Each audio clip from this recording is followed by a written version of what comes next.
안녕하세요. 썰처녀입니다. 구독과 좋아요는 썰처녀에게 큰 힘이 됩니다. 오늘의 사연 시작하겠습니다. 요즘은 결혼하고 1년이네. 아이가 생기지 않으면 불임 가능성이 많다고 해서 저희 부부도 걱정이 많았습니다. 늦은 나이에 결혼을 해서인지 결혼하고 2년이 되었는데 아이가 생기지 않았죠. 양쪽 부모님은 저희한테 직접적으로 말하진 않으셨지만 내심 걱정하시는 분위기였습니다.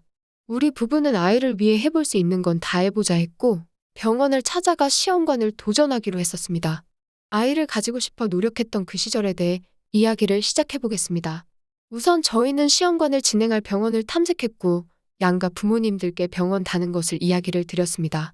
친정엄마는 아이를 갖기 위해 노력하는 것도 좋지만 우리 부부의 건강이 무조건 우선이라며 조금이라도 힘들면 너네끼리 행복하게 살면 되니까 무리하지 말라고 이야기했습니다.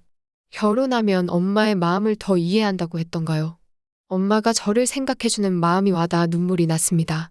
하지만 친정엄마와 달리 시어머님은 우리 집안은 애가 없는 집이 없는데 새아가 내 집에 불임이 있는 거 아니니? 나이 많아서 결혼해도 생길 애들은 다 생기던데 애 만들려고 병원까지 다니면서 돈까지 날리고 아유 하며 한숨을 쉬셨습니다. 이야기 듣던 남편은 엄마 아이가 안 생기는 건 한 사람의 문제가 아니야. 왜 그렇게 말을 해? 하고 대답했습니다.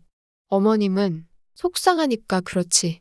돈이 한두 푼도 아닌데 나가게 생겼으니까 하며 말을 흐리셨죠. 결혼하고 시어머님도 내 엄마다 생각했던 저였는데 어머님께서 하는 말을 들어보니 그동안 내가 뭘 했나 싶더라고요. 그때까지는 그래도 참을 수 있었습니다. 시험관 하는 게 정말 쉽지 않은 일이라는 걸 준비해보신 분들은 아실 거예요.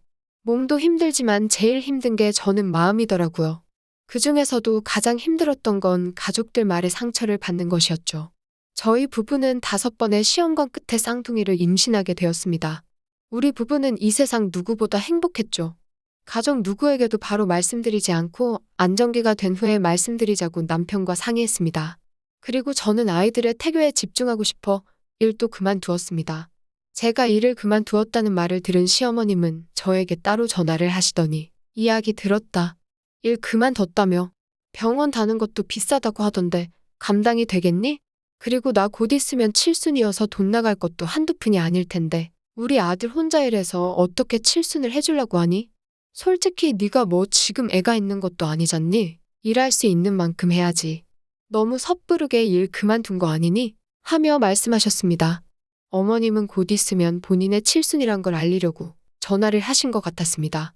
기분 좋게 전화 받았다가 저런 말을 들으니 기분이 좋지 않았죠. 그래서 저도 말씀드렸습니다. 제가 몸이 조금 안 좋아져서요.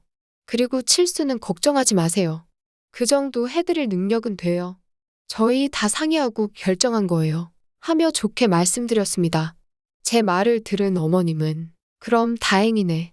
나는 또 너네가 내 칠순 그냥 넘어가나 했지. 내 친구 중에 한 명은 글쎄 며느리가 최고급 크루즈 여행도 보내주고 용돈도 두둑하게 주면서 모피의 명품백까지 사줬다지 뭐니. 나는 그렇게까지는 필요 없다. 호호하면서 웃으시더라고요. 말씀하시는 걸로 봐선 다 해달라고 하신 게 분명했죠.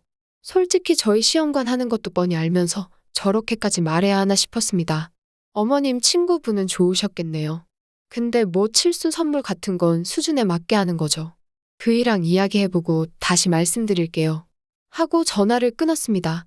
그런데 전화를 끊고 난 후에도 카톡이 왔습니다. 친구분이 갔다는 크루즈 여행사 링크와 함께 받으신 선물 목록 리스트가 쫙 적혀 있더라고요. 너가 알아보면 힘들까봐 친구한테 미리 물어봐서 보낸다. 참고해라. 분명 방금까지 형편에 맞게 해드리겠다고 했는데 이렇게까지 하시는 걸 보니 정말 원하시는 게 맞다고 확신했죠. 남편이 퇴근하고 오늘 있었던 일에 대해 이야기했습니다. 남편에게 어머님이 보내주신 카톡을 같이 보여주니 우리 엄마가 드디어 미쳤나 봐. 우리 형편에 이걸 어떻게 해? 그리고 그 친구분 자식은 사업으로 엄청 성공했잖아. 직장인 월급으로는 어림없지. 이건 내가 엄마한테 이야기할게. 자기는 우리 쌍둥이들한테만 집중해. 하며 배를 쓰다듬어 주었습니다. 그래도 한 번뿐인 칠순인데 저희 수준에서 잘해보자고 남편에게 이야기했습니다. 그렇게 저는 사건이 정리되는 줄 알았어요. 하지만 남편이 어떻게 이야기했는지는 모르겠지만 이틀 뒤 연락도 없이 어머님이 집으로 찾아왔습니다. 너는 집에서 쉬는 애가 혼자 사는 시어머님 집에 와서 청소도 좀 해주고 빨래도 해주면서 말동무도 해줘야지. 어떻게 된 애가 어른을 공경할 줄도 모르니? 그리고 나랑 둘이 한 이야기를 그새를 못 참고 우리 아들한테 이야기해서 나를 난처하게 만들어 하며 소리치는 겁니다. 없는 이야기를 한 것도 아니고 상의를 해야 하는 부분이어서 남편에게 이야기한 것뿐인데 어머님이 저렇게 받아들이니 속상했습니다. 제가 회사 그만둔 건 저번에도 말씀드렸지만 컨디션이 안 좋아져서 그만둔 거예요. 근데 그 몸으로 어머님 댁 청소하러 가는 건 좀 힘들 것 같아요. 그리고 칠순 관련된 내용은 남편이랑 상의해야 하는 부분이라 말한 것뿐이에요. 라고 대답했습니다. 어머님은 시어머니가 말하는 거에 꼬박꼬박 말대답이나 하고 너는 어째 어머님 죄송해요. 잘못했어요. 이제 잘할게요. 이렇게 말하면 되는 걸. 아무튼 마음에 안 들어. 하며 혀를 찢하고 차셨습니다. 임신으로 인해 입덧도 심한데 어머님의 잔소리까지 들으니 속이랑 머리가 동시에 불편했습니다. 그래서 이야기 도중 화장실로 달려가 구토를 하고 나왔습니다. 어머님은 너는 집에서 뭐 먹기만 하니? 얼마나 먹었으면 구토까지 하니? 어휴 한심해. 안 본 사이에 어째 살이 더 찐 것 같다. 그러다 우리 아들이 도망가면 어쩌려고 그러니? 하는 거예요. 임신했다는 말도 아직 못한 상태라서 네 라고만 하고 그냥 넘겼습니다. 그렇게 그날 어머님의 잔소리 한바탕을 들어서 하루 종일 머리가 아팠죠. 하루빨리 양가에 알려야겠다고 생각했고 병원에서 안정기에 들어섰다는 이야기를 들은 주말에 말씀드리기로 했습니다.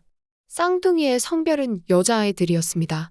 친정엄마는 한 번에 천사가 2명이라니 하면서 눈물을 흘리며 좋아하셨습니다. 저만큼이나 그동안 마음고생을 하셔서 저를 꼭 태어나주며 수고했다고 이야기해 주셨습니다.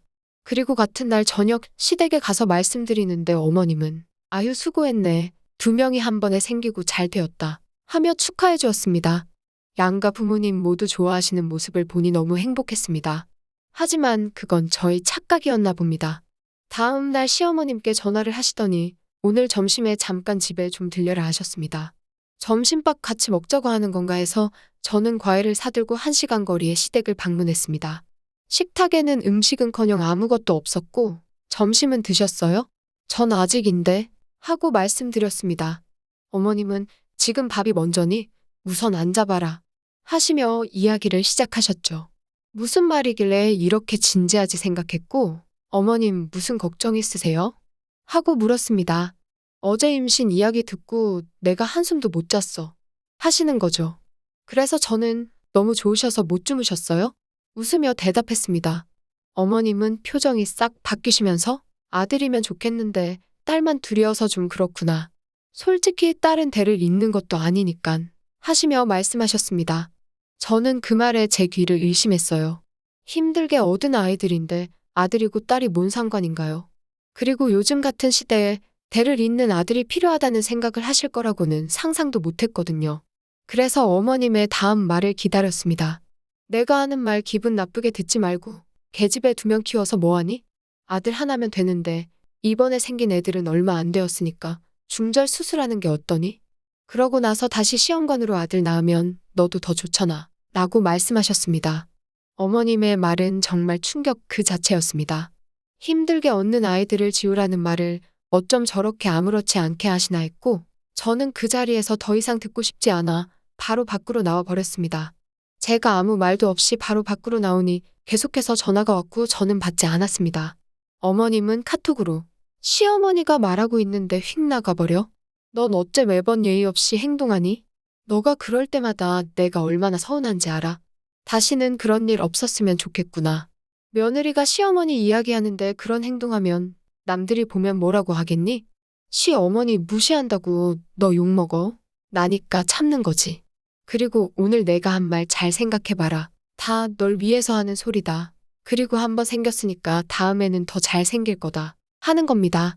남의 기분을 생각 안 하고 말씀하시는 분이라고는 평소에도 느꼈지만 이 정도의 사람이라고는 상상을 못했는데 너무 충격이었습니다.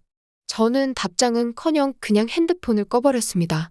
어머님을 만나고 온 뒤 심한 두통으로 힘들어서 침대에 누워만 있었죠. 뱃속에 있는 쌍둥이들도 들었을 텐데 그런 말을 듣게 해 엄마로서 너무 미안하더라고요. 그날 눈물을 어찌나 흘렸는지 모릅니다. 퇴근하고 돌아와 제가 힘들어하는 모습은 본 남편은 무슨 일 있었냐고 물어봤습니다. 말을 해야 하나 말아야 하나 고민했지만 이건 제 선에서 해결될 것이 아니라는 생각에 바로 이야기했습니다. 하나부터 열까지 빠짐없이 말이죠. 그랬더니 남편은 잠시 나갔다 오겠다고 하더라고요. 3시간 뒤 남편은 돌아왔고 저에게 앞으로 우리 집에 절대 안 갈 거니까 당신도 그렇게 알아. 그리고 핸드폰 줘봐 하더라고요. 그래서 아무 생각 없이 핸드폰을 주었습니다. 자세히 보니 시어머님 번호를 차단해버리더라고요. 남편에게 어디 갔다 온 거냐고 물어보니 엄마네 다녀왔는데 사람 같지도 않은 말을 하잖아. 그래서 이제 난 이 집 아들 아니라고 다시는 볼 일 없다고 하고 나왔어 하더라고요. 그 사건이 이후로 우리는 정말 한 번도 시댁에 가지 않았고 남편은 하루빨리 이사를 가자고 했습니다. 그래서 지금은 친정 가까이 있는 집에서 예쁜 쌍둥이들과 행복하게 살고 있습니다. 남편에게 이야기를 들으니 시어머님이 남편에게 잘못했다고 몇 번의 연락이 왔다고 하더라고요. 하지만 남편은 자기 자식을 죽이려고 했던 살인자랑은 만나고 싶지 않다고 일체 연락을 씹었다고 했습니다. 어렵게 얻은 귀한 손녀들의 얼굴 한 번 못 보고 그렇게 애지중지했던 아들마저 못 보게 된 건 시어머니가 만든 업보라고 생각됩니다. 남편은 누구보다 저와 쌍둥이를 사랑해주고 있습니다. 제 남편이 아이들의 아빠라는 게 너무 자랑스럽고 뿌듯하죠. 우리 네 식구는 지금도 아주 행복하게 잘 살고 있습니다. 오늘의 사연은 여기까지입니다. 긴 사연 끝까지 들어주셔서 감사합니다. 구독과 좋아요는 썰처녀에게 큰 힘이 됩니다.